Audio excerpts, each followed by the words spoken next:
Hello guys what's up welcome in Qfix. तो जैसा कि आप देख सकते हैं आज हमारे सामने एक कैरियर के 1.5 टन इन्वर्टर एसी की पीसीबी है। इस पीसीबी के अंदर प्रॉब्लम यह है कि इंडोर इसका चलता है 5 मिनट चलने के बाद इसकी जो डिस्प्ले है इंडोर की, इस डिस्प्ले पर E1 का एरर आ जाता है। तो ये जो प्रॉब्लम है हमें बताई गई है। तो आज के इस वीडियो में हम इसी प्रॉब्लम को सॉल्व करने वाले हैं और देखने वाले हैं कि ये जो प्रॉब्लम है वो कहाँ से क्रिएट हो रही है और इस प्रॉब्लम को हम सॉल्व करने की कोशिश करेंगे। तो प्लीज़ वीडियो को लास्ट तक देखिएगा और अगर आपको वीडियो अच्छी लगती है तो प्लीज़ वीडियो को लाइक कीजिएगा। अभी अगर आप देखेंगे तो यहाँ पर ये इसके आउटडोर की पीसीबी है, ये इसकी इंडोर की पीसीबी है और ये है इसके डिस्प्ले। सबसे पहले हम पीसीबी को सप्लाई देंगे और सप्लाई देने के बाद हम चेक करेंगे कि इसमें क्या वाकई में ही E1 का एरर आ रहा है या और कोई भी प्रॉब्लम है। तो पीसीबी को सप्लाई देने से पहले हम इसमें जितनी भी चीज़ें अटैच होती है पीसीबी के साथ वो अटैच कर देते हैं ना, तो बाकी चीज़ का एरर आ सकता है। ये देख सकते हैं ये आउटडोर का सेंसर है, इसको हमें यहाँ पर लगा देना है। हमने लगा दिया है। बाकी सारी चीज़ें जो है वो कनेक्टेड है आपस में। इसमें हमने इसका कंप्रेसर, इसके सेंसर, इसकी जो BLDC मोटर है इंडोर की वो भी कनेक्ट कर रखी है। आउटडोर में इसके AC मोटर है तो उससे हमें भी कनेक्ट करने की ज़रूरत नहीं है। तो पीसीबी को हम सप्लाई देंगे और चेक करेंगे कि डिस्प्ले पर हमें कौन सा एरर देखने के लिए मिलता है।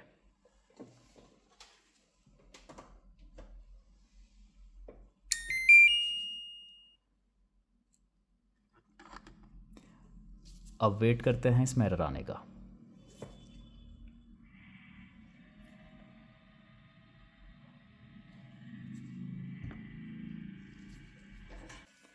तो करीब 5 मिनट वेट करने के बाद इसकी डिस्प्ले पर E1 का जो एरर है वो आ चुका है। कैरियर के एरर कोड के हिसाब से ये जो E1 का एरर है वो है कम्युनिकेशन का एरर। अब कम्युनिकेशन का एरर काफ़ी कॉमन एरर है इन्वर्टर एसीज़ के अंदर, किसी में E1 तो किसी में E6। तो ये जो प्रॉब्लम है ये बेसिकली तभी आती है जब हमारा इंडोर और आउटडोर के जो माइक्रो कंट्रोलर्स है वो आपस में कम्युनिकेट ना कर पाएँ। ज़्यादातर केस पे देखा जाता है कि आउटडोर का जो बोर्ड है वो डेड हो जाता है। अब डेड होने के कई सारे रीज़न हो सकते हैं, इसका IGBT शॉर्ट हो जाए या कोई भी कंपोनेंट शॉर्ट हो जाए जिसकी वजह से बोर्ड में सप्लाई ना बने तो बोर्ड डेड हो जाएगा। और अगर बोर्ड डेड हो गया तो माइक्रो कंट्रोलर को सप्लाई नहीं मिल पाएगी और अगर माइक्रो कंट्रोलर को सप्लाई नहीं मिली तो वो इंडोर से कैसे कम्युनिकेट करेगा। तो ये सारी जो प्रॉब्लम्स है बेसिकली कम्युनिकेशन के अंदर आती है। तो सबसे पहले पीसीबी को पलट के देखते हैं कि इसमें सप्लाई वगैरह जो है वो बन रही है कि नहीं।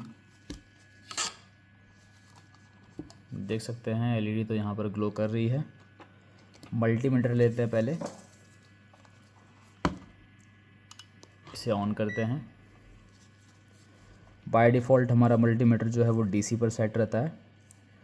अब यहाँ पर अगर आप देखेंगे तो ये 3.3 वोल्ट का कैपेसिटर है, यहाँ पर ये हमारा 12 वोल्ट का कैपेसिटर है, फिर 15 वोल्ट का भी है, ये 15 वोल्ट का है आई थिंक, ये 13 वोल्ट है तो ये 15 वोल्ट का होगा। तो 15 वोल्ट से 3 डायोड लगा करके जो है वो 13 वोल्ट की सप्लाई बन रही है जो कि रिले के लिए यूज़ होगी। 15 वोल्ट की सप्लाई PFC के लिए, BLDC मोटर के लिए, और हमारा जो IPM है ये हम बोल सकते हैं ये जो हमारा गेट ड्राइवर IC है इसके लिए यूज़ होगी। और 3.3 वोल्ट की सप्लाई जो है वो हमारे बहुत सारे ऐसे कंपोनेंट हैं छोटे छोटे जिसको लो वोल्टेज चाहिए, जैसे कि हमारा micro controller, operation amplifier IC, EEPROM IC, ये सब। तो यहाँ पर चेक करते हैं तो देख सकते हैं यहाँ पर हमें 3.3 वोल्ट की जो सप्लाई है वो मिल रही है, ये भी बिल्कुल ठीक है। अब कम्युनिकेशन चेक कर लेते हैं एक बार। तो कम्युनिकेशन चेक करने के लिए हम सीधा कपलर पे चेक करेंगे कि हमारा जो आउटडोर है वो कम्युनिकेशन कर रहा है कि नहीं। तो मैग्नेट की पीसीबी के अंदर ज़्यादातर जो है वो आउटडोर की पीसीबी ही फर्स्ट कम्युनिकेशन करती है। तो फर्स्ट कम्युनिकेशन चेक करने के लिए आउटडोर के TX वाले कपलर की जो LED है 1 और 2 नंबर पिन, 1 और 2, एनोड और कैथोड, इस पे हमें चेक करना है। तो यहाँ पे चेक करते हैं तो अगर आप देखेंगे तो यहाँ पर हमें मिल रहे हैं 374 मिली वोल्ट। यहाँ पे हमें मिलने चाहिए थे या तो 1.1 वोल्ट, वो भी वेरिएबल। वेरिएबल का मतलब है बेसिकली यहाँ पे एक सिग्नल होता है, डेटा सिग्नल, जो कि माइक्रो कंट्रोलर भेजता है इंडोर के लिए। तो यहाँ पर अभी जो हमें वोल्टेज मिल रहे हैं एक तो ये स्टेबल है और ये वोल्टेज भी कम है काफ़ी, इससे हमारा काम नहीं चलेगा, ये एक ख़राब कंडीशन है। तो पहले देख लेते हैं। अगर आप देखेंगे तो यहाँ पर ये देख सकते हैं, ये इसकी ईप्रोम की आईसी है और इस ईप्रोम आईसी पर जो है वो एक होल हो रखा है। इसका मतलब ये आईसी जो है ये बर्न हो रखी है। और ये जो आईसी है ये 3.3 वोल्ट पर काम करती है। मतलब इसकी जो वीसीसी सप्लाई होती है वो 3.3 वोल्ट होती है। मतलब जितने वोल्ट पर माइक्रो कंट्रोलर काम करेगा उतने वोल्ट पे ईप्रोम काम करेगा। ये ईप्रोम आईसी है, ये माइक्रो कंट्रोलर है। तो चेक करते हैं कि अगर इसका ईप्रोम डैमेज हुआ है तो ज़्यादातर चांसेस ये होते हैं कि माइक्रो कंट्रोलर और बाकी के कई सारे कंपोनेंट जो 3.3 वोल्ट पे काम कर रहे हैं वो डैमेज हो जाए। तो पहले चेक करते हैं कि इसका एमसीयू ठीक है कि नहीं। तो इसको चेक करने का सबसे बढ़िया तरीका ये है कि इसका जो सेंसर है उसको आप निकाल दें।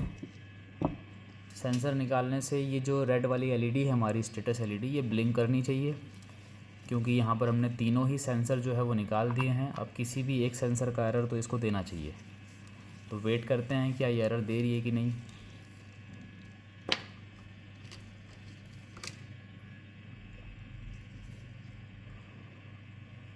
तो यहाँ पर ये एलईडी जो है वो स्टेबल है बिल्कुल, ये कोई एरर नहीं शो कर रही है। इसका मतलब जो है 100% इसका माइक्रो कंट्रोलर जो है वो ख़राब है।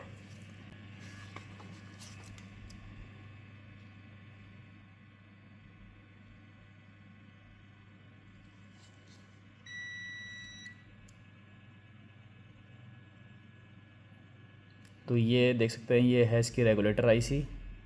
देख सकते हैं ये 3.3 वोल्ट का रेगुलेटर है और ये है इसका माइक्रो कंट्रोलर। ये हीट हो रहा है और इसके बाद अगर हम देखें, ये देख सकते हैं छोटा सा दिख रहा है आपको, यहाँ पे हाथ रखते हैं, ये इसकी प्रोम आईसी है। और क्या हीट हो रहा है, ऊपर भी कुछ हीट हो रहा है, यहाँ पे देख सकते हैं, ये रहा इस जगह पर। तो यहाँ पर ये डायोड है, स्विचिंग डायोड। और देख लेते हैं और कोई चीज़ तो हीट नहीं हो रही है। अब ये रेगुलेटर हीट इसलिए हो रहा है क्योंकि ज़्यादा हीट हो रहा है, ये भी, इसको इतना हीट नहीं होना चाहिए। तो चेक करते हैं कि इसके आगे कोई शॉर्टिंग तो नहीं है। तो पीसीबी की सप्लाई जो है वो निकाल लेते हैं पहले। मल्टीमीटर को हमें बज़र मोड पे या फिर रेजिस्टेंस मोड पे रखना है।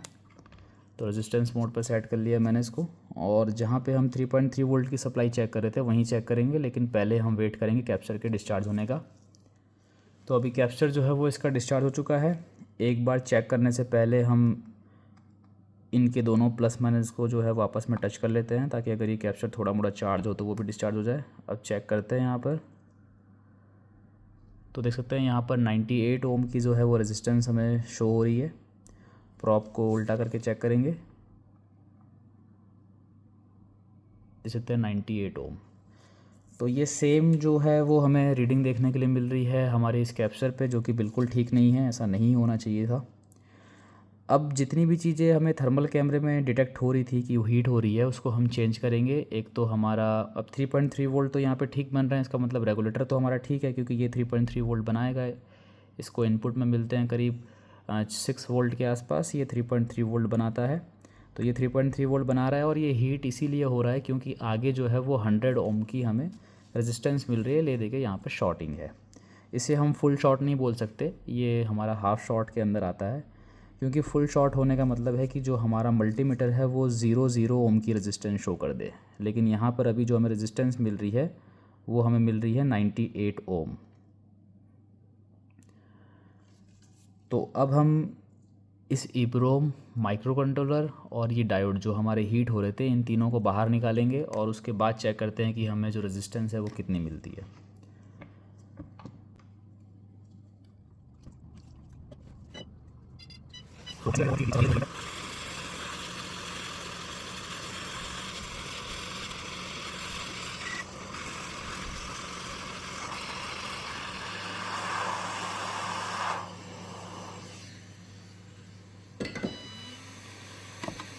तो इसका माइक्रो कंट्रोलर, ईप्रोम आईसी और ये जो डायोड था, स्विचिंग डायोड, ये हमने बाहर निकाल दिया है। अब हम चेक करते हैं कि और कोई शॉर्टिंग तो यहाँ पर हमें नहीं मिल रही है। तो उसी सेम जगह चेक करेंगे जहाँ पे 3.3 हमने चेक की थी सप्लाई।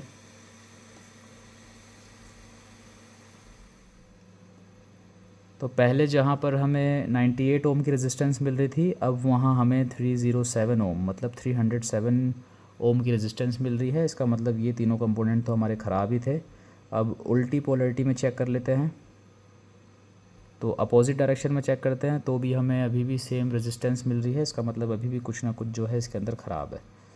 तो अब आगे की चीज़ों को चेक करते हैं कि और क्या चीज़ ख़राब है इसके अंदर, जिसकी वजह से जो है हमें रेजिस्टेंस मिल रही है बराबर दोनों तरफ से। तो यहाँ पर 3.3 वोल्ट पे काम करने वाले और क्या क्या चीज़ें हैं, तो इसमें से है ये 2 ऑपरेशन एम्पलीफायर आईसी और ये एक डायोड और है। तो इसको भी हम निकाल लेते हैं और उसके बाद चेक करेंगे, क्योंकि 3.3 वोल्ट पे अगर किसी भी तरीके से सप्लाई ज़्यादा आई है तो सारी चीज़ें जो है वो डैमेज हो जाती है। तो इसको भी निकाल के चेक कर लेते हैं।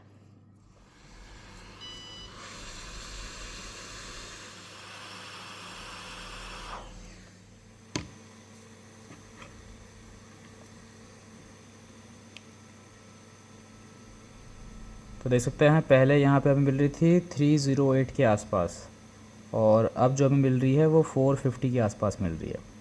इसका मतलब शॉर्टिंग जो है वो लगभग हमारी रिमूव हो चुकी है। लेकिन हम फिर भी 3.3 वोल्ट पे काम करने वाले और भी इसमें 2-3 डायोड लगे हुए हैं, उनको भी चेंज कर देंगे ताकि अगर वो लीक हो गए हों तो वो बाद में प्रॉब्लम ना करें।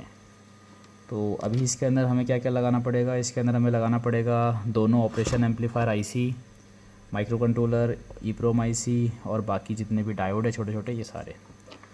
तो एक एक करके हम सारी चीज़ें लगाएंगे और फिर उसके बाद हम सबको लगाने के बाद जो है एमसीयू को प्रोग्राम करना पड़ेगा लगाने के बाद। तो पहले इन जगह की क्लीनिंग करते हैं और उसके बाद फिर हम एक एक करके सारे कंपोनेंट लगाते हैं। तो आगे का जो भी जितना भी प्रोसेस है मैं आपको माइक्रोस्कोप के अंदर दिखाता हूँ ताकि आपको चीज़ें जो है वो बारीकी से समझ में आए।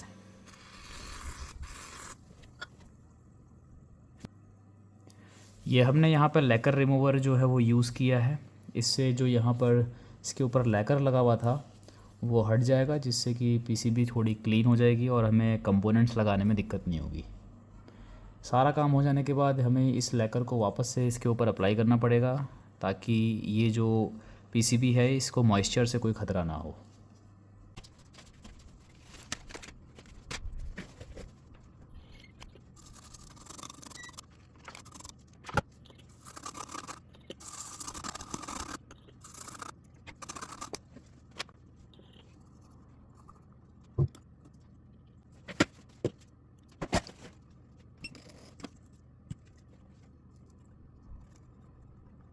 अगर आप देखेंगे तो मैं जो डिसोल्डरिंग विग है उसको ट्रैक के ही साइड में चला रहा हूँ, अपोजिट डायरेक्शन में आपको जो है वो नहीं चलाना है। अगर आप इस तरीके से चलाएंगे तो ट्रैक जो है वो निकलने या हटने का ख़तरा होता है।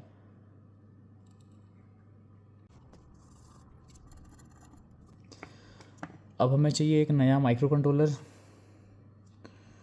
तो ये हमारे पास एक नया माइक्रो कंट्रोलर है। इसकी जो पिन नंबर 1 है, देख सकते हैं ये पिन नंबर 1 और ये डॉट, इसको हमें अलाइन करना है आपस में।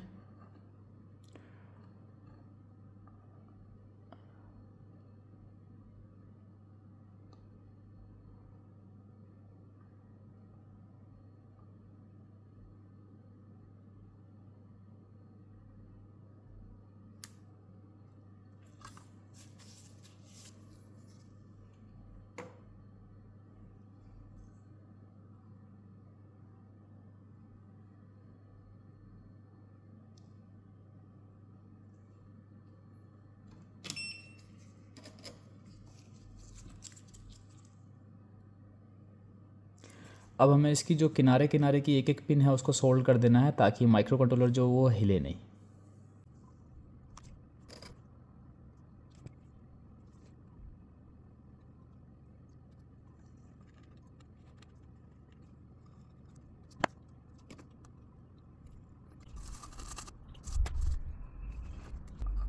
ये है 24C04। ये दोनों डायोड भी हम चेंज कर देंगे, ये दोनों भी 3.3 वोल्ट पे काम कर रहे हैं, तो बाद में दिक्कत ना दे बोल करके इनको भी चेंज कर देंगे, क्योंकि ये भी कभी कभी जो है वो लीक हो जाते हैं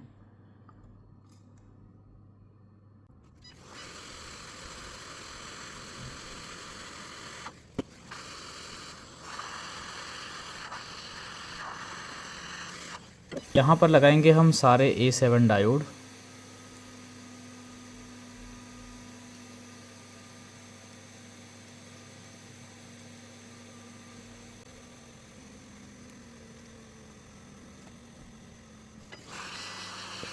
पहले जहाँ पे भी आपको एक कंपोनेंट लगाना है उस जगह को, जो शोल्डर है उसको पहले आपको मेल्ट करना है। मेल्ट करने के बाद अगर आप कंपोनेंट रखेंगे तो कंपोनेंट जो है वो इधर उधर नहीं जाएंगे।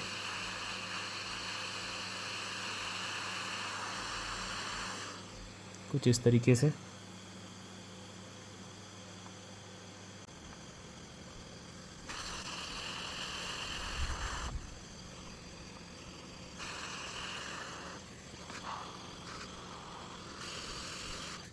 तो यहाँ पे हमारे डायोड्स भी लग चुके हैं सारे।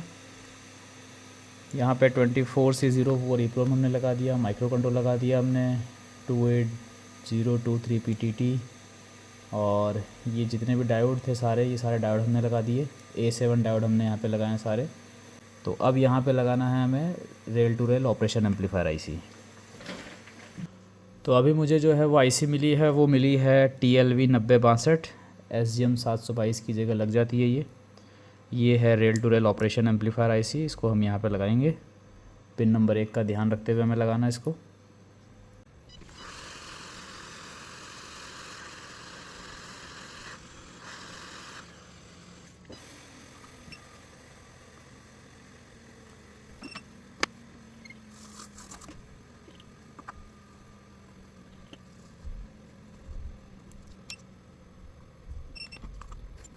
तो यहाँ पर माइक्रो कंट्रोलर और जितनी भी चीज़ें थी वो हमने लगा दी है सब कुछ। अब पीसीबी को देंगे सप्लाई।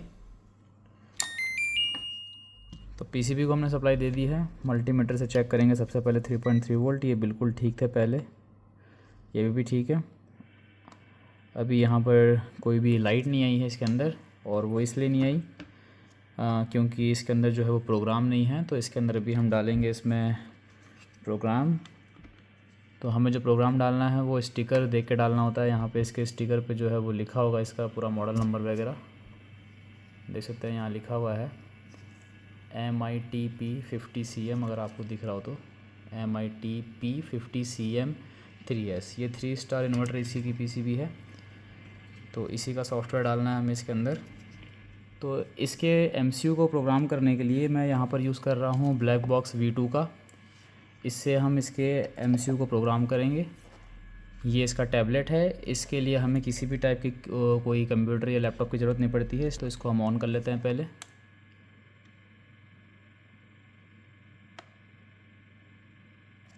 जब तक ये ऑन हो रहा है तब तक हम इसके कनेक्शन कर लेते हैं। तो ये ISP10 कनेक्टर है, इसे हम यहाँ पे लगाएंगे, जिप को लॉक करेंगे। ये EEPROM प्रोग्राम के लिए काम आता है, तो इसको EEPROM के कनेक्टर पे लगा देंगे क्योंकि इसका EEPROM भी ख़राब था, तो EEPROM भी प्रोग्राम करना पड़ेगा। और ये इसका कनेक्टर है जिसको कि हम यहाँ पे लगा देंगे, एक नंबर देखते हुए कुछ इस तरीके से।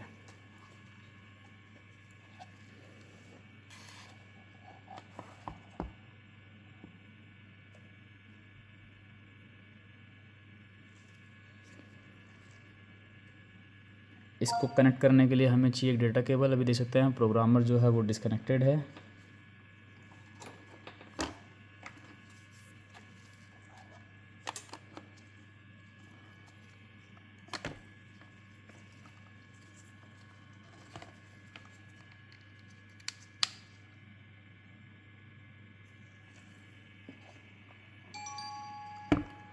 अभी अगर आप देखेंगे तो प्रोग्रामर जो है वो कनेक्ट हो चुका है। स्टार्ट प्रोग्रामिंग पे क्लिक करेंगे। तो अब हमें यहाँ पे जो है वो इसका जो मॉडल था वो सर्च करना है।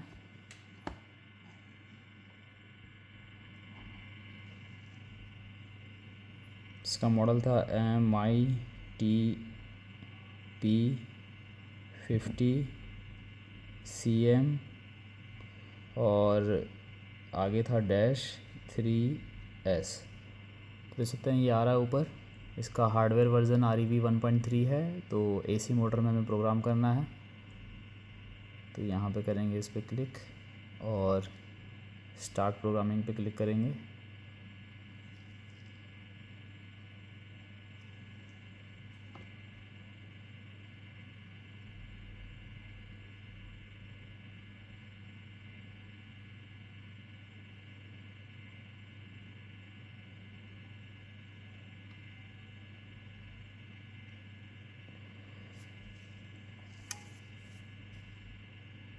MC इसका प्रोग्राम हो चुका है। अब EEPROM की बारी है। इसका EEPROM भी जो है वो प्रोग्राम हो चुका है। अभी आपको रिले की भी आवाज़ आई होगी इसमें। अब कनेक्टर को बाहर निकाल देते हैं।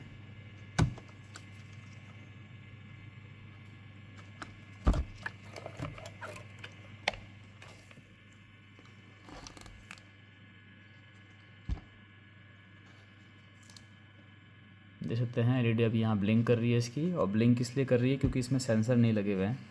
तो पहले इसमें सेंसर लगाते हैं हम।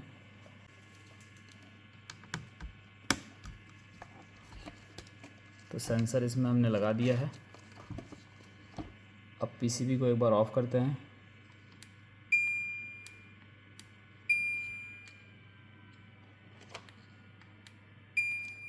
कैप्चर का डिस्चार्ज होने का वेट करते हैं।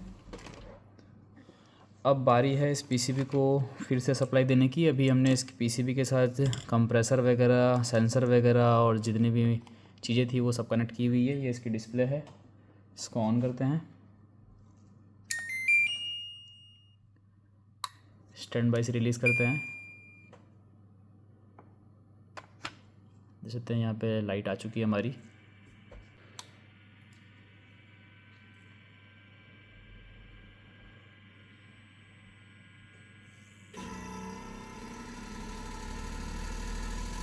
तो आपको कंप्रेसर की आवाज़ आ रही होगी इसकी।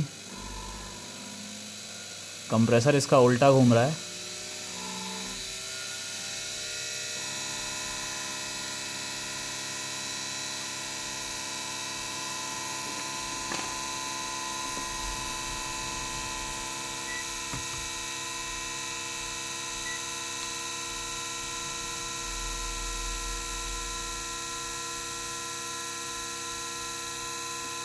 ये इसकी AC जो मोटर है उसकी सप्लाई है।